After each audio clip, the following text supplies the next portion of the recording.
கரூரில் செப்டம்பர் 27ஆம் தேதி சாயங்காலம் நடந்த அந்த அரசியல் கூட்ட நிகழ்வில் 41 அப்பாவி பொதுமக்கள் தங்களுடைய உயிரை இழந்திருக்கின்றார்கள். அது சம்பந்தமாக முதலமைச்சர் அவர்கள் பேசுகின்ற பொழுது வழக்கம் போல அரசின் மீது தவறில்லை என்றும் காவல்துறையின் மீது தவறில்லை என்றும் பேசியிருக்கின்றார்கள். அதே நேரத்தில் கரூரில் காவல்துறை பந்தோபஸ்த் கொடுத்தது மொத்தமாக 606 பேர் அந்த அரசியல் கூட்டத்திற்கு காவல்துறை பாதுகாப்பு அளித்தார்கள் என்று சொல்லியிருக்கின்றார். 28 செப்டம்பர் கரூரில் நடந்த பத்திரிகையாளர் சந்திப்பில் ஏடிஜிபி திரு டேவிட்சன் அவர்கள் 500 பேர் பாதுகாப்பில் இருந்ததாக சொல்லியிருக்கின்றார். இன்று காவல்துறை ஒரு பத்திரிகையாளர் செய்தி குறிப்பு வெளியிட்டிருக்கிறாங்க. அதுல சம்பவ இடத்துல 350 பேர் இருப்பதாக சொல்லியிருக்கின்றார். மிச்சம் 150 பேர் வேறு வேறு இடத்துல இருந்தாங்க. இன்று இந்த வழக்கு சிபிஐக்கு மாற்றப்பட்ட பிறகு தமிழக அரசினுடைய முதலமைச்சர் ஒரு நம்பர் சொல்றாங்க 606, ஏடிஜிபி கரூர்ல 500, 28 செப்டம்பர்ல. இன்னைக்கு வந்திருக்கக்கூடிய காவல்துறை செய்தி குறிப்பு சம்பந்தப்பட்ட இடத்துல பந்தோபஸ்த் என்பது 350. இதுல இருந்தே நமக்கு பல விஷயம் தெரியுது. நிகழ்ச்சி எல்லாம் நடந்து முடிந்து அப்பாவி பொதுமக்கள் எல்லாம் இறந்த பிறகு இன்னைக்கு வழக்கு சிபிஐக்கு போன பிறகு முன்னுக்கு முரணாக பல விஷயங்களை தமிழக அரசு அதுவும் குறிப்பாக சட்டப்பேரவையில் சொல்லிக் கொண்டிருக்கின்றார். இது வன்மையாக கண்டிக்கத்தக்கது மட்டுமல்ல, அதே நேரத்தில் தங்கள் மீது தவறு இல்லை என்பதை காட்டுவதற்காக இந்த பொய்களை எல்லாம் கட்டவிழ்த்து விட்டிருப்பதாக நாங்கள் பார்க்கின்றோம். இது முதல் விஷயங்கள். இரண்டாவது, உச்சநீதிமன்றம் சில கருத்துக்களை சொல்லி இருக்கின்றார்கள். காவல்துறையின் மீது தவறு, அரசு அதிகாரிகள் செய்திருக்கக்கூடிய தவறு. சென்னை உயர்நீதிமன்றத்திலே சில கருத்துக்கள் பதிவாகி இருக்கிறது.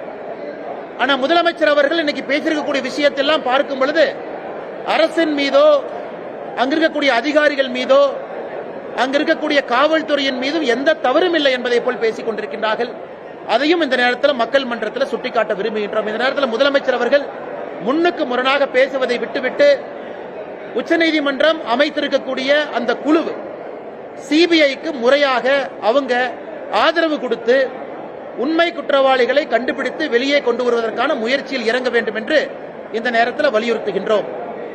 அதை தாண்டி பத்திரிகை நண்பர்களுக்கு கேள்வி இருக்கும், பதில் சொல்றாங்கன்னா கேளுங்க.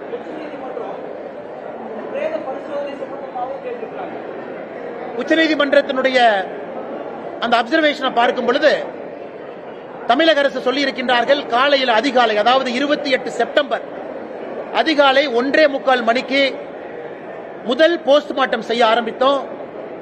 மத்தியானம் 1 மணி முடியும் பொழுது 39வது உடலை போஸ்ட்மார்ட்டம் செய்து முடித்தோம் என்று சொல்லி இருக்கின்றார்கள். காலையில் 1:45 ஆரம்பிச்சு மத்தியானம் 1 மணி வரைக்கும். உச்சநீதிமன்றத்தினுடைய நீதியரசர்கள் கேட்டிருப்பது, அந்த போஸ்ட்மார்ட்டம் செய்யறதுக்கே 2 டேபிள் தானே இருக்கு, அப்படி இருக்கும் பொழுது நீங்க சொல்லி இருக்கக்கூடிய டைம் எதுவும் மேட்ச் ஆகலையே. அதை மறைப்பதற்காக இன்னைக்கு முதலமைச்சர் சட்டப்பேரவையில் இவர் புதுசா ஒண்ணு கொண்டு வர்றார். 24 மருத்துவர்கள் தலைமை அப்படின்னு புதுசா ஒண்ணு சொல்றார்.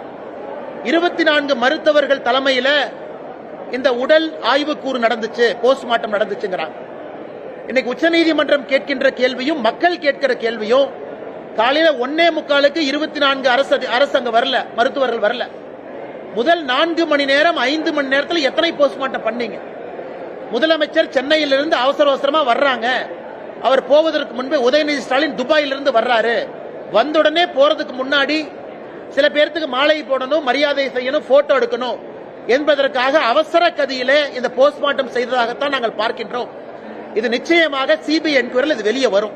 2 டேபிள் வச்சுக்கிட்டு 39 பேர் அன்னைக்கு நீங்க 12 மணி நேரம் கணக்காட்டுறீங்க, அது வாய்ப்பே இல்லை. மருத்துவர்களும் பற்றாக்குறை தான். ஏன்னா சிபிஐ வந்ததுக்கு அப்புறம் லாக் எடுப்பாங்க, கால் லாக் எடுத்து பார்ப்பாங்க, யார் எப்ப வந்தாங்க, யாரு போனாங்க. அதனால அதுவரை பொறுத்திருப்போம்.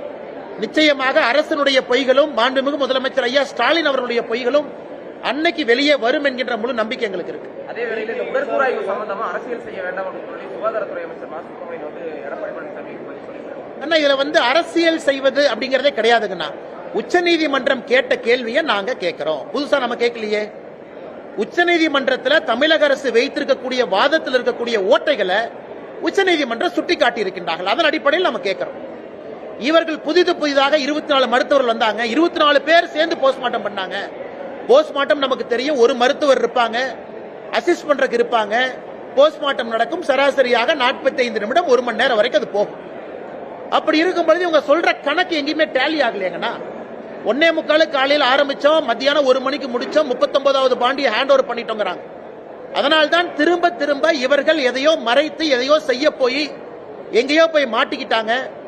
எந்த காரணத்துக்கும் சிபிஐ என்கொயரி நடக்கக்கூடாது என்று தலைகீழாக நின்றார்கள். இன்னைக்கு அது நடக்குது, மாட்ட போறாங்கன்னு தெரியும். அதற்காக இவங்களே நெரட்டிவ் செட் செய்வதாகத்தான் நாங்க பார்க்கிறோம்.